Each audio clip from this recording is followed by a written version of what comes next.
அனைவருக்கும் வணக்கம். இதில் நம்ம என்ன பார்க்க போறோம்னா, நேற்று வந்து பார்த்தீங்கன்னா மெட்ராஸ் ஹைகோர்ட்ல இருந்து ஆஃபீஸ் அசிஸ்டன்ட், வாட்ச்மேன், ஜோப்தார், கிளினிக் ஒர்க்னு சொல்லி நிறைய விதமான கிட்டத்தட்ட 9 வகையான போஸ்ட்டுக்கு வந்து நோட்டிஃபிகேஷன் வந்து கொடுத்துருக்காங்க. நேற்றே நம்ம வீடியோ போட்டிருப்போம். அந்த வீடியோட கமெண்ட்ஸில் பார்த்தீங்கன்னா 100க்கும் மேற்பட்ட நண்பர்கள் வந்து சார் ஐடி முடிச்சிருக்கேன் நான் எலிஜிபிளா, டிப்ளமோ படிச்சிருக்கேன் நான் எலிஜிபிளா, டிகிரி வந்து படிச்சுட்டு இருக்கேன் நான் எலிஜிபிளா. ஸோ இது மாதிரி வந்து அது குறிப்பாக ஐடி டிப்ளமோ முடிச்சவங்க தான் நிறைய விதமான சந்தேகங்கள் வந்து கேட்டிருக்கீங்க. ஸோ உங்களுடைய சந்தேகத்துக்கு வந்து கிளாரிஃபிகேஷன் கொடுக்குறதுக்காக தான் இந்த வீடியோ நம்ம வந்து மேக் பண்ணிருக்கோம். ரைட்டா? ஸோ நேற்று வந்து 3 விதமான நோட்டிஃபிகேஷன் கொடுத்தாங்க. அதில் 2 விதமான நோட்டிஃபிகேஷன் வந்து இந்த ஆஃபீஸ் அசிஸ்டன்ட், வாட்ச்மேன், ஜோப்தார் அந்த மாதிரி தான் இருக்குது. 71ன்றது பார்த்தீங்கன்னா நமக்கு வந்து பர்சனல் அசிஸ்டன்ட் அது வந்து கொடுத்துருக்காங்க. ஓகேங்களா? சரி, பெரும்பாலும் வந்து இதெல்லாம் நீங்கள் டவுட் கேட்டுருந்தீங்க. எதுனா அந்த office assistant, watchman, sweeper, gardener, waterman, sanitary work இருக்கு இல்லையா? ஸோ இதுதான் இந்த போஸ்ட்டை பற்றின நேச்சர், அதாவது இந்த ஜாப் எப்படி இருக்குன்றது இவங்களே நோட்டிஃபிகேஷனே தெளிவாக கொடுத்துருக்காங்க. வீடு பராமரிப்பு, சுத்தமாக வச்சுக்கிறது, ஆஃபீஸ் பராமரிப்பு, ஸோ டாய்லெட்டை க்ளீன் பண்ணுறது, சமைக்கிறது, இந்த மாதிரியான பாதுகாக்கிறது, வாட்ச்மேனுக்கு அந்த மாதிரியான ஒர்க்கு கொடுத்துருக்காங்க. ஸோ இது வந்து பேசிக்கான ஒர்க். ரைட்டா? ஸோ அதனால தான் வந்து குறைந்தபட்ச கல்வி தகுதி 8ஆம் வகுப்பும் அதிகபட்சமாக அவங்க வந்து 12th சொல்கிறாங்க. ஆக்சுவலாக இந்த போஸ்ட்டுக்கான எலிஜிபிலிட்டி பார்த்தீங்கன்னா 8th படித்தவங்களும் எலிஜிபிள். 8th முடிச்சிருந்தாலே போதும் இந்த ஜாப்புக்கு. அதுவே வந்து அதிகம் அப்படின்ற மாதிரி தான். ஏன்னா வந்து அவங்க கொஷின் பேட்டர்ன், அந்த கொஷினோட தரம், ரிட்டன் எக்ஸாமினேஷன் தரமே 8ஆம் வகுப்பு தரத்தில் தான் வைக்க போகிறாங்க. ரைட்டா? ஸோ அப்படி இருக்கும்பொழுது அவங்க ஃபிக்ஸ் பண்ணிக்கிறது +2 கூட ஓகே தான். ஏன்னா இப்போ யாருமே 8ஆம் வகுப்பு இல்லை, எல்லாருமே 10th 12th படிச்சிருப்பீங்க. ஸோ அதனால் 10th 12th சொல்லியிருக்கிறதுனால ஒன்றும் பிரச்சனை ஒன்றும் கிடையாது. பட் டிகிரி எலிஜிபிள் அப்படின்றது ஓகேவா அப்படின்னா, ஸோ டிகிரி படித்தவங்க வந்து கமெண்ட்ஸில் வந்து சார் நாங்கள் ப்ரைவேட் ஜாப் போகிறோம், ஏதாவது ஒரு ஜாப் கிடைச்சா போதுமேனு சொல்லி நிறைய பேர் பண்ணுவீங்க. அது 100ல் 1 பேர் தான் இருப்பீங்க. 199 பேர் என்ன பண்ணுவாங்கன்னா, ஆசை இருக்கும், எக்ஸாம் எழுதிடுவாங்க, பாஸ் பண்ணிடுவாங்க. ஸோ அதுக்கப்புறம் ஜாப் ஜாயின் பண்ணதுக்கப்புறம், இந்த ஜாப் ஜாயின் பண்ணதுக்கப்புறம் அந்த ஒர்க்கை கொடுக்கும்போது என்னால் முடியல, நான் டிகிரி முடிச்சிருக்கேன், செய்ய மாட்டாங்க, இல்லை ரிலீவ் ஆயிடுவாங்க. ஸோ இந்த மாதிரி இஷ்யூ இருக்கிறதுனால தான் ஸோ அவங்க விவரமாக என்ன பண்ணியிருக்காங்க, இது நோட்டிஃபிகேஷனில் மேக்ஸிமம் வந்து 12th ஈக்குவலண்டாக இருக்கணும், டிகிரி முடிச்சிருக்கிறவங்க அப்ளை பண்ண வேண்டாம்னு சொல்லிட்டாங்க. ஆக்சுவலாக கீழமை நீதிமன்றங்களுக்கே அந்த மாதிரி வந்து கொடுத்துருக்கலாம். ஏன்னா டிகிரி முடிச்சுட்டு நம்ம பாஸ் பண்ணிட்டு இப்போ இன்டர்வியூ சர்டிஃபிகேட் வெரிஃபிகேஷன் போயிட்டு வரவங்க பார்த்தீங்கன்னா, எக்ஸாமினர் ஜூனியர் பாய்ப்பு இருக்குல்ல 10ஆம் வகுப்பு, அந்த போஸ்ட்டுக்கே பார்த்தீங்கன்னா நீங்கள் டிகிரி முடிச்சிருக்கீங்க, இன்ஜினியரிங் முடிச்சிருக்கீங்க, ஏன் இதுக்கு வரீங்க, ஏன் என்ன காரணம், நீங்கள் இன்ஜினியர் ஆகிருக்கலாமே, நீங்கள் பிஎட் முடிச்சிருக்கீங்க, ஒரு டீச்சர் எக்ஸாமுக்கு ட்ரை பண்ணலாமே, நீங்கள் குரூப் 1 குரூப் 2 எழுதலாமே. ஸோ இந்த மாதிரிலாம் வந்து சர்டிஃபிகேட் வெரிஃபிகேஷன் வந்து கேள்வி கேட்கறதா நிறைய பேர் வந்து சொல்கிறாங்க. ஸோ டிகிரி முடிச்சுட்டு நம்ம பாஸ் பண்ணிட்டு உள்ளே போனாலும் நம்மள அந்த சர்டிஃபிகேட் வெரிஃபிகேஷன் இன்டர்வியூவில் வந்து இந்த மாதிரியான கொஸ்டின் தான் அதிகமாக இருக்குது. நீங்கள் டிகிரி முடிச்சுட்டு ஏன் இந்த ஜாப் சூஸ் பண்ணுறீங்க, ஏன் இந்த ஜாப் வரீங்க அப்படின்னு தான் கேள்வி கேட்குறாங்க. ஸோ அது ஸ்டார்டிங்லேயே வந்து நம்ம 10th 12th சொல்லிட்டாங்க அப்படின்னா பிரச்சனையே ஓவர். ஸோ அதனால தான் அவங்க அந்த முடிவு பண்ணியிருப்பாங்கன்னு நான் நினைக்கிறேன். ஓகே, நம்ம பாயிண்ட்டுக்கு வந்துடலாம். ஃபஸ்ட்டு வந்து இவங்க என்ன சொல்லியிருக்காங்க அப்படின்னு நம்ம பார்த்துக்கலாம். ஓகேங்களா? அதாவது 12th ஈக்குவலண்ட் அப்படின்றத மென்ஷன் பண்ணியிருக்காங்க. ரைட்டா? அது 2 நோட்டிஃபிகேஷன் காமனாக தான் கொடுத்துருக்காங்க. அந்த கல்வி தகுதி அப்படின்றத இன்னொரு டைம் வந்து பார்த்துக்கலாம். ஆக்சுவலாக ஒரு விஷயம் புரிஞ்சுக்கணும், ஐடி என்பது 10th ஈக்குவலண்ட் தான். ரைட்டா? ஸோ ஐடி என்பது 10th ஈக்குவலண்ட் தான். நீங்கள் 10th முடிச்சுட்டு ஐடி படிச்சிருந்தாலும் சரி, 8th முடிச்சுட்டு நீங்கள் ஐடிஐ படிச்சிருந்தாலும் சரி, 2 ஒன்று தான். ஸோ ஐடிஐ முடிச்சவங்க தாராளமாக அப்ளை பண்ணலாம். ஸோ உங்களுக்கு எந்த ஒரு பிரச்சனையும் கிடையாது. ரைட்டா? அதே மாதிரி டிப்ளமோ முடிச்சவங்களும் அப்ளை பண்ணலாம். அதை வந்து நீங்கள் 10th முடிச்சுட்டு டிப்ளமோ பண்ணியிருந்தாலும் சரி, நீங்கள் 12th முடிச்சுட்டு பண்ணியிருந்தாலும் சரி, ஃபஸ்ட்டு இவங்க நோட்டிஃபிகேஷன் என்ன சொல்லியிருக்காங்க அப்படின்றத பார்த்துடலாம். ஓகேங்களா? வயது வரம்பு,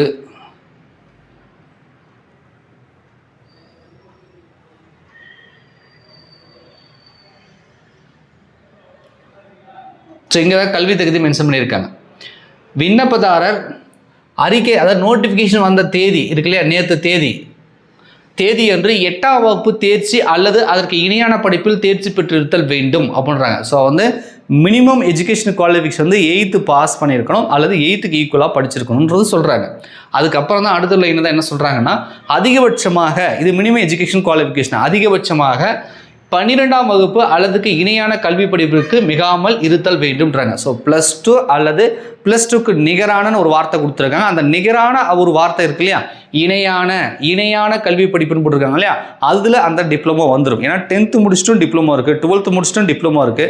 ஆனால் வந்து 2 years கோர்ஸ் 3 years கோர்ஸ் வரும். எப்படி இருந்தாலும் அது 12th தான். அது வந்து டிகிரிக்கு எலிஜிபிள் கிடையாது. இப்போ ஃபார் எக்ஸாம்பிள் நீங்கள் குரூப் 1 குரூப் 2 எழுதுறீங்கன்னா பட்ட படிப்பு அப்படின்னு சொல்கிறாங்க. அதுக்கு டிப்ளமோ முடிச்சவங்க எலிஜிபிளே கிடையாது, டிகிரி முடிச்சவங்க தான் எலிஜிபிள். அப்போ அது டிகிரிக்கு ஈக்குவலண்ட் கிடையாது டிப்ளமோன்றது. அப்போ வந்து நீங்கள் கண்டிப்பாக வந்து ஐடி முடிச்சவங்க, டிப்ளமோ முடிச்சவங்க இந்த போஸ்ட்டுக்கு அப்ளை பண்ணலாம். ஆனால் அப்பயும் வந்து சர்டிஃபிகேட் வெரிஃபிகேஷனில் கண்டிப்பாக ஒரு கேள்வி கேட்பாங்க, நீங்கள் டிப்ளமோ முடிச்சுட்டு ஏன் இந்த ஜாப்பை சூஸ் பண்ணுறீங்க, நீங்கள் ஒரு வேலைக்கு போயிருக்கலாமே, ஒரு ஃபேக்ட்ரிக்கு போயிருக்கலாம், கம்பெனிக்கு போயிருக்கலாமே, அப்போல்லாம் கேள்வி கேட்பாங்க. அதுக்கு நீங்கள் தான் பதில் சொல்லணும். ஓகேங்களா? ஸோ ஆனால் கண்டிப்பாக கேட்பாங்க. ஆனால் 10th 12th முடிச்சவங்க வந்து கொஸ்டின் ரைஸ் பண்ண மாட்டாங்க அந்த மாதிரி. ஏன்னா அது 10th முடிச்சுட்டு இந்த ஜாப் தான் வர முடியலையா, அதெல்லாம் ஒன்றும் பிரச்சனை ஒன்றும் கிடையாது. ஆனால் வந்து அப்ளை பண்ண எலிஜிபிளானா டிப்ளமோ முடிச்சவங்க எலிஜிபிள், ஐடிஐ முடிச்சவங்க எலிஜிபிள், ரைட்டா? ஸோ டிகிரி முடிச்சிருந்தா மட்டும் எலிஜிபிள் கிடையாது. நீங்கள் யூஜியாக இருக்கலாம், பிஜியாக இருக்கலாம், பிஹெச்டி, எம்ஃபில் எது இருந்தாலும் எலிஜிபிள் கிடையாது. 3 ஆண்டு பட்டப்படிப்பு அப்படின்றது எலிஜிபிள் கிடையாது. மேக்ஸிமம் கல்வி தகுதி 12க்கு ஈக்குவலண்ட் அப்படின்றத தெளிவாக வந்து மென்ஷன் பண்ணியிருக்காங்க. ஓகேங்களா? விண்ணப்பதாரர் தான் +2 கல்வி படிப்புக்கு மேலாக எந்தவித உயர் படிப்பும் படிக்கவில்லை, உயர் படிப்பை தொடரவில்லை, இதில் வரங்க படிக்கவில்லை அல்லது உயர் படிப்பை தொடரவில்லை என்ற உறுதிமொழியை பதிவு செய்ய வேண்டும் அப்படின்றாங்க. ரைட்டா?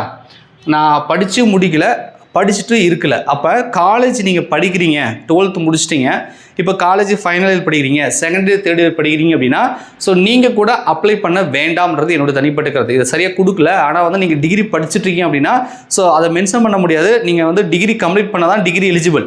ஒருவேளை நீங்கள் டிகிரியில் அரியர் வச்சிடுறீங்க இல்லை டிஸ்கண்டினியூ பண்ணுறீங்க அப்படின்னா ஸோ நீங்கள் வந்து எலிஜிபிளே கிடையாது. டிகிரி வந்து இன்கம்ப்ளீட்டட் தான். நீங்கள் டிகிரி குவாலிஃபிகேஷன் சொல்ல முடியாது, நீங்கள் +2 தான். ஆனால் இப்போ கரண்ட்டில் படிச்சிருக்கீங்க அப்படின்னா, படிச்சுட்ருக்கேன், டிகிரி போயிட்டுருக்கேன், கிளாஸ் போயிட்டுருக்கேன், காலேஜ் போயிட்டுருக்கேன் அப்படின்னா ஸோ கண்டிப்பாக வந்து நீங்கள் அப்ளை பண்ண வேண்டாம். நீங்கள் +2ன்னு சொல்லி நீங்கள் அப்ளை பண்ணாலும் நீங்கள் காலேஜ் படிச்சுட்ருக்கீங்களே, காலேஜ் கம்ப்ளீட் பண்ணலாம்ல, டிகிரி முடிக்கலாமா, டிகிரி முடிச்சுட்டு நல்ல வேலைக்கு போகலாமே, ஏன் இதுக்கு வரீங்கன்னா 1008 கொஸ்டின் கேட்பாங்க. ஸோ எப்போ இன்டர்வியூவில் சர்டிஃபிகேட் வெரிஃபிகேஷன் அப்போ ஸோ டிகிரி படிக்கிறீங்க அப்படின்னா கூட இந்த ஜாப் உங்களுக்கு சூட்டபுளாக இருக்காது. நீங்கள் வந்து அப்ளை பண்ண வேண்டான்றது என்னோட தனிப்பட்ட கருத்து. ஒருவேளை நீங்கள் டிகிரி முடிச்சிட்டீங்க ஆனால் டிகிரி வந்து இன்கம்ப்ளீட்டட், டிஸ்கண்டினியூ, நான் ஃபஸ்ட் இயர் போனால் அதுக்கப்புறம் நின்றுட்டேன் அப்படின்னா ஸோ நீங்கள் வந்து +2 கல்வி தகுதின்னு சொல்லி நீங்கள் வந்து அப்ளை பண்ணலாம். அதாவது டிகிரி வந்து 3 இயர்ஸ் வந்து கம்ப்ளீட் பண்ணலை, நீங்கள் வந்து டிஸ்கண்டினியூ பண்ணிட்டு நின்று ஒரு 5 வருஷம் ஆயிடுச்சு, 10 வருஷம் ஆயிடுச்சு, டிகிரியில் வந்து இன்கம்ப்ளீட்டட், டிகிரின்ற பட்டப்படிப்பு சான்றிதழ் வாங்கலை அப்படின்னா நீங்கள் +2 எலிஜிபிள் அப்படின்னு சொல்லிட்டு நீங்கள் +2 வச்சு பண்ணுங்கள். ஓகேங்களா? சர்டிஃபிகேட் வெரிஃபிகேஷன் அப்போ கேட்பாங்க, நீங்கள் டிகிரி போனீங்களாப்பா அப்படின்றது. அப்போ ஏதாவது நீங்கள் டிசி கொடுத்துருப்பீங்க, மேபி காலேஜில் வந்து உங்களுக்கு டிஸ்கண்டினியூ போட்டு கூட காலேஜில் நீங்கள் டிகிரி சேர்ந்ததாகவும் 12th எலிஜிபிளாக அது ஒரு டிசி கொடுத்துருப்பாங்க. ஸோ அந்த டிசியில் வந்து நீங்கள் வந்து காட்டிக்கலாம், இந்த மாதிரி வந்து நான் காலேஜ் ஜாயின் பண்ணேன் ஆனால் வந்து இன்கம்ப்ளீட், நான் வந்து போகலை, நான் டிகிரி வந்து கம்ப்ளீட் பண்ணலை, நான் வந்து +2 தான்.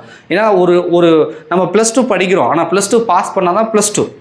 நம்ம +2 ஃபெயில் ஆனால் அது வந்து +2 சொல்ல முடியாது, ரைட்டா? அது 10th தான் எலிஜிபிள், ரைட்டா? ஸோ அதான் ஒரு சென்ட்ரல் கவர்மெண்ட் சொல்லுவாங்களே, ஆனால் நீ 10th ஃபெயிலு, நான் 8th பாஸ். 10th ஃபெயில் அப்படின்னா 10th வந்து குவாலிஃபிகேஷன் கிடையாது. அப்போ நீங்கள் 8th தான் வந்து குவாலிஃபிகேஷன். 10th வந்து படிச்சிருக்கீங்க ஆனால் ஃபெயில் ஆகிட்டீங்க, அந்த மாதிரி கணக்கு தான் வரும்.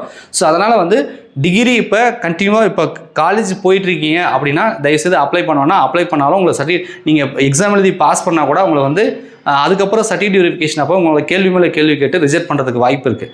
ஒருவேளை டிகிரி போனீங்க ஆனால் வந்து கம்ப்ளீட் பண்ணலை, நின்றுட்டேன், நான் ஒரு 6 மாதம் போனேன், 1 இயர் போனால் டிகிரி கம்ப்ளீட் பண்ணலன்னா நீங்கள் அப்ளை பண்ணுங்கள். அது சர்டிஃபிகேட் வெரிஃபிகேஷன் கொஷின் ரைஸ் பண்ணும்போது பதில் சொல்லிக்கோங்க. ஓகேங்களா? நான் போனேன் ஆனால் வந்து படிக்க முடியல, ஏதோ ஒரு ஃபேமிலி சுச்சுவேஷன் அல்லது ஹெல்த் இஷ்யூ ஏதோ ஒரு ரீசனால் நீங்கள் டிஸ்கண்டினியூ பண்ணிட்டீங்க, உங்களுடைய மேக்ஸிமம் கல்வி தகுதி, அதிகபட்சமான கல்வி தகுதி உங்களுக்கு +2 தான் அப்படின்னா நீங்கள் தாராளமாக அப்ளை பண்ணுங்கள். ஓகேங்களா? ஸோ இப்போ டவுட் கிளாரிஃபிகேஷன் ஆயிருக்குன்னு நினைக்கிறேன்.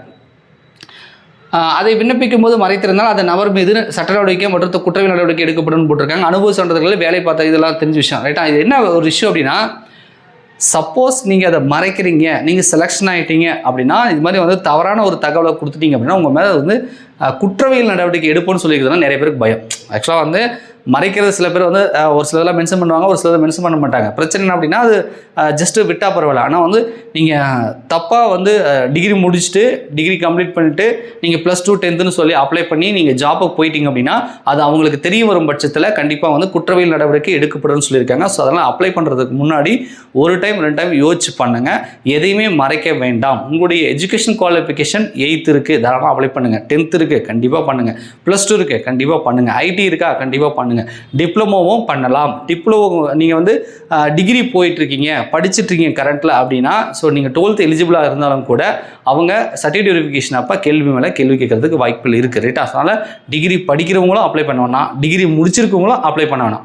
ஒருவேளை டிஸ்கண்டினியூ பண்ணிட்டீங்க, டிகிரியில் நான் படிக்கல, நான் வந்து காலேஜ் நின்று ஒரு 3-4 வருடங்கள் ஆகிப்போச்சு, நான் வந்து டிகிரியே படிக்கல அப்படின்னா நீங்கள் +2 அப்படின்றத வச்சு எலிஜிபிள் வச்சு அப்ளை பண்ணுங்கள். சர்டிஃபிகேட் வெரிஃபிகேஷன் அப்போ கொஷின் கேட்பாங்க, இந்த மாதிரி நான் டிகிரி வந்து நின்று ஒரு 4-5 வருஷம் ஆகிப்போச்சு, நான் காலேஜ் வந்து நான் போகலை, ஏதோ ஒரு சுச்சுவேஷன், உங்களுக்கு என்ன சுச்சுவேஷனோ அதை ரியாலிட்டி ஃபேக்ட் என்னவோ அதை நீங்கள் தாராளமாக சொல்லலாம். +2 வச்சு நீங்கள் அப்ளை பண்ணிக்கோங்க. ஓகேங்களா? ஸோ இந்த சந்தேகம் தான் கேட்டிருந்தீங்க, நான் வந்து சொல்லிட்டேன். ஸோ வின்னர்ஸ் கிளாஸ் அகாடமி சார்பாக இதுக்கு வந்து டெஸ்ட் பேட்ச் இப்போ வந்து விரைவில் கொடுக்க போகிறேன் சார். டெஸ்ட் பேட்ச் ஜாயின் பண்ணி படிக்கிற அளவுக்கு இது ரொம்ப டஃப்பான எக்ஸாமான தயவுசெய்து கேட்க வேணாம். ரொம்ப ஈஸியான எக்ஸாம். ஓப்பனாக சொல்லணும் அப்படின்னா நீங்கள் டெஸ்ட் பேட்சில் ஜாயின் பண்ணாமல் நீங்களே ஓனாகவே படிச்சிக்கலாம். 8ஆம் வகுப்பு தரத்தில் தான் கொஸ்டின் கேட்பாங்க. 8ஆம் வகுப்பும் கூட வந்து பார்த்தீங்கன்னா ஒரு 5ஆம் வகுப்பு 4ஆம் வகுப்பு ரொம்ப ஈஸியாக 100க்கு 90 மதிப்பெண் எடுக்கிற மாதிரி தான் கொஸ்டின் பேப்பரே செட் பண்ணுறாங்க. ரொம்ப ஈஸியாக இருக்கும். இதுக்கு முன்னாடி இந்த கீழமை நீதிமன்றங்கள் எக்ஸாம்லாம் பார்த்தீங்க அப்படின்னா இதுக்கெல்லாம் வந்து ஒரு ஆன்லைன் கிளாஸோ இல்லை ரெகுலர் கிளாஸோ போய் படித்து தான் பாஸ் பண்ணணுன்றதில் நாமளே ஓனாகவே நம்மளுடைய நாலேஜ் வச்சு நீங்கள் வந்து எழுதி பாஸ் பண்ணிக்கலாம். பட் இருந்தாலும் ஒரு கைட்லைன்ஸு ஏதோ ஒரு டெஸ்ட் போட்டு பார்த்தோம்னா இன்னும் 1 or 2 மார்க் வந்து கூடுதலாக வரும். ஸோ அந்த நோக்கத்துக்காக வேணால் நீங்கள் டெஸ்ட் பேட்ச் ஜாயின் பண்ணலாம். மற்றபட்டுக்கு வந்து இது வந்து டெஸ்ட் பேட்ச் ஜாயின் பண்ணி கிளாஸ்லாம் அட்டன் பண்ணி தான் பாஸ் பண்ணணுன்ற அளவுக்கு ரொம்ப கஷ்டமான எக்ஸாம் ஒன்றும் கிடையாது. ஸோ அதனால் வந்து நீங்கள் இதுக்காக வந்து நிறைய வந்து பணம் கொடுத்து செலவு பண்ணிக்கலாம் படிக்க வேண்டியதில்லை. நீங்களே ஸ்கூல் புக்கை ஜஸ்ட் ரெஃபர் பண்ணி கரண்ட் அஃபேர்ஸ் லைட்டாக அப்படி மேக்ஸ் எல்லாம் பார்த்தீங்கனாலே ஈஸியாக வந்து பாஸ் பண்ணிடலாம். ஓகேங்களா? இருந்தாலும் கூட ஒரு கைட்லைன்ஸுக்காக நான் டெஸ்ட் பேட்ச் போடுற விருப்பங்கிறவங்க ஜாயின் பண்ணிக்காங்க. அது இன்னும் ஒரு 1 வீக் ஒரு 10 days ஆகும். ஏன்னா கொஸ்டின் பேப்பர் ரெடி பண்ணணும், ஸ்டாப் போடணும், டைப் பண்ணணும், அதை கரெக்ஷன் பார்க்கணும். ஸோ அதெல்லாம் பண்ணிட்டு தான் உங்களுக்கு டெஸ்ட் பேட்சே அனௌன்ஸ் பண்ண முடியும். டெஸ்ட் பேட்ச் போட்டுட்டு அதுக்கப்புறம் கொஸ்டின் ரெடி ஆகல சம்திங் ஏதாவது லேக் ஆகுது அப்படின்னா உங்களுக்கு வந்து சிக்கலாகி போயிடும். நான் சொல்கிறேன். ஓகேவா? கண்டிப்பாக ஒரு குறைவான ஃபீஸில் தான் நம்ம டெஸ்ட் பேட்ச் போடுவோம். ரைட்டா? நம்ம ஏற்கனவே ஆயிரக்கணக்கான மாணவர்கள் கீழமை நீதிமன்றத்தில் நம்மகிட்ட படித்து வந்து நிறைய பேர் வந்து செலக்ட் ஆகி போயிருக்காங்க. இதுக்கு நம்மளுடைய கைட்லைன்ஸ் வந்து இருக்கும். ரைட்டா? என்னுடைய உழைப்பு அப்படின்றது உங்களை வந்து ஒரு தூக்கி விடுற மாதிரி தான். ஜஸ்ட் ஒரு கைட்லைன்ஸ் தான். நீங்கள் தான் படிக்க போகிறீங்க. உங்களுடைய நாலேஜ் வச்சு இதை பாஸ் பண்ணிக்கலாம். இருந்தாலும் ஒரு சப்போர்ட், நம்ம தனியாக போகிறதுக்கும் கூட ஒரு ஆளை துணைக்கு கூட்டு போகிறதுக்கும் வித்தியாசம் இருக்குல்ல. அந்த மாதிரி இந்த எக்ஸாம் நீங்கள் அட்டன் பண்ண போகிறீங்க, உங்களுக்கு வந்து ஹெல்ப் பண்ணுறது, உங்கள் கூட வந்து ஒரு கைட்லைன்ஸ் பண்ணுறது, உங்களை ஒரு மோட்டிவேஷன் கொடுக்குறது, ஒரு எப்படி கேள்வி கேட்பாங்கன்னு ஒரு ஐடியா கொடுக்குறது மட்டும் கண்டிப்பாக நான் உங்களுக்கு செய்யணும். அதை நம்ம டெஸ்ட் பேட்ச் ஸ்டூடெண்ட் வந்து நம்ம வந்து கண்டிப்பாக வந்து கொடுப்போம். ஓகேங்களா? ஸோ வெயிட் பண்ணுங்கள். டெஸ்ட் பேட்சில் ஒன்றும் அர்ஜென்ட் ஒன்றும் கிடையாது. ஏன்னா இந்த எக்ஸாம் வந்து பாருங்கள், வழக்கமாக எக்ஸாம் டேட்டே கொடுக்கல. எப்போ இந்த தேர்வு எப்போ நடக்குன்னு நமக்கு தெரியாது. எப்போ வேணாலும் நடக்கலாம். 2 மாதம் நடக்கலாம், 3 மாதம் நடக்கலாம், கொஞ்சம் தள்ளி கொடுக்கலாம், போகலாம், எப்போ வேணாலும் கொடுப்பாங்க. அது முன்கூட்டியே கூட நடக்கலாம். ப்ரிடிக்ட் பண்ண முடியாது. எப்படி இருந்தாலும் நமக்கு வந்து டைம் கொடுப்பாங்க. ஸோ அதுக்குள்ளே நம்ம வந்து வச்சுக்கலாம். 8ஆம் வகுப்புன்றது ஒன்றும் பெரிய விஷயம் இல்லை. ஈஸியாக தான் இருக்கும். நம்ம கொஸ்டின் ரெடி பண்ணி உங்களுக்கு டெஸ்ட் பேட்ச் வந்து அனௌன்ஸ் பண்ணுறோம். ஓகேங்களா? சரி, இது இல்லாமல் வேறு ஏதாவது உங்களுக்கு சந்தேகம் இருந்துச்சு அப்படின்னா கமெண்ட்ஸில் கமெண்ட் பண்ணுங்கள். வீடியோ பிடிச்சதா மறக்காமல் லைக் பண்ணுங்கள். நன்றி, வணக்கம்.